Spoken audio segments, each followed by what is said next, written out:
Welcome back to Market Headlines. Good news came from financial technology startup Payfazz, as the company has raised $53 million Series B funding led by B Capital and Insignia Ventures partners.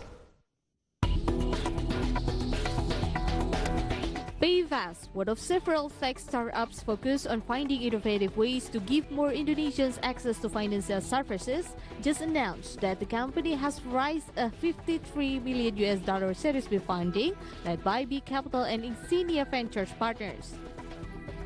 Previous investors, including Tiger Global, Y Combinator, and Ace Ain Company, also returned for the round.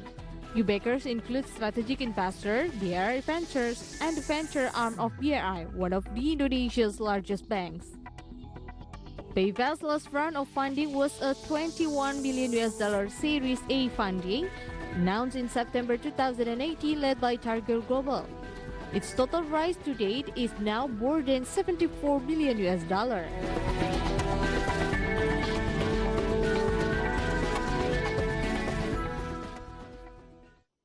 And yes, viewers, financial industry in Indonesia has close relations to digitalizations, as nowadays we are really aware on the terms of fintech, which is a marriage concept between financial and technology. And to see this hype, global investors are seeking to financial technology in Indonesia. And therefore, to have a deeper discussions regarding about that, right now in the studio, live by Zoom, we have Hendra Quick as the CEO of Payfazz. Hello, sir. How are you? I'm fine. Thanks for having me, Clara. Yes, thank you for your time with us, sir. And first of all, congratulations for finally securing $53 million funding.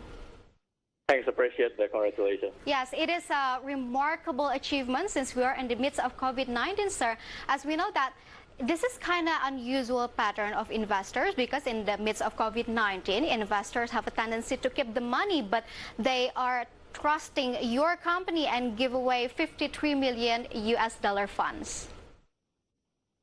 And sir, when we talk about this, sir, regarding the investment itself, how do you see foreign investors' appetite on your term? I mean, in financial technology in Indonesia, is it promising enough? Yeah, I think first of all, Southeast Asia itself is the biggest region that become the preferred destination for investment from all the foreign investors.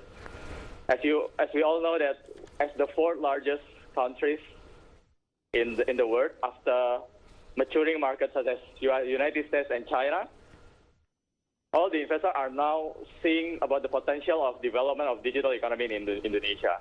In the last 5 years, we have seen a lot of transformation in the other sectors such as commerce, travel, etc. And then now we need a financial and payment infrastructure to make sure that the digital economy can grow to the next level. So definitely our position as the financial technology player in Southeast Asia is a very exciting opportunity for the investor. And that's why they look to back Payfazz to develop the financial technology infrastructure for the whole Southeast Asia region. I see, sir. Regarding about Payfazz itself, you just secured $53 million from foreign investors. And what will you do with the money? Yeah, so definitely we have a lot of opportunities in Southeast Asia. As for today, Payfazz actually operates only in Indonesian market, and we have a very huge market to be covered in Indonesia itself. So the first spending will be to develop various financial technology products to serve our customers. We have coverage of almost 10 million monthly active users, mostly in Indonesian rural areas, such as villages and remote areas of Indonesia. As for today, we only cover the basic financial services such as payment and money transfer. And we look to develop a more sophisticated financial service products, such as lending product and banking services going forward. So a large part of the fundraising will go toward the product development. And the second part, of course, because we envision the company to be Southeast Asian financial technology companies, we definitely have studied several markets with similar characters as Indonesia in Southeast Asia. For example, like markets such as Vietnam. So some part of the funding will also go towards expanding our products into outside Indonesia in Southeast Asian region. I see, sir. So you mentioned about rural areas development. Why do you choose rural areas development? Yeah, basically we look for, as a company, we look for the way to grow our company as well as grow the nation. Because one of our main vision as a company is to reinvent financial access so that we can help contributing to the development of the societies in the Indonesian and Southeast Asia, as well as develop the national GDP for the country. And we see that the rural areas are the sector that are ripe for revolution in financial service sector. And we believe that opening financial access in rural areas will enable many opportunities and growth of economic sector for the people and rural areas that is still underdeveloped until today. And we see a lot of growth opportunities going forward in that specific areas. Okay, I found a lot of optimism in your statement, sir. So how many agents does Payfazz actually have all around Indonesia for now? So basically for now, we've been operating for 4 years. We started with only 10 agents covering several hundred users when we started the company. But fast forwarding 4 years later, we have over 250,000 agents serving almost 10 million users across Indonesian country from Aceh all the way to Papua. And we look forward to increase our presence so that we can cover more users. We are looking at over 100 million unbanked populations that has not been served by the banks because they live in rural areas and remote areas. So we want to cover all of them. And secondly, we want to sell more financial services, not only payment and transfer, but also saving account, capital access, as well as investment for the whole Indonesian population.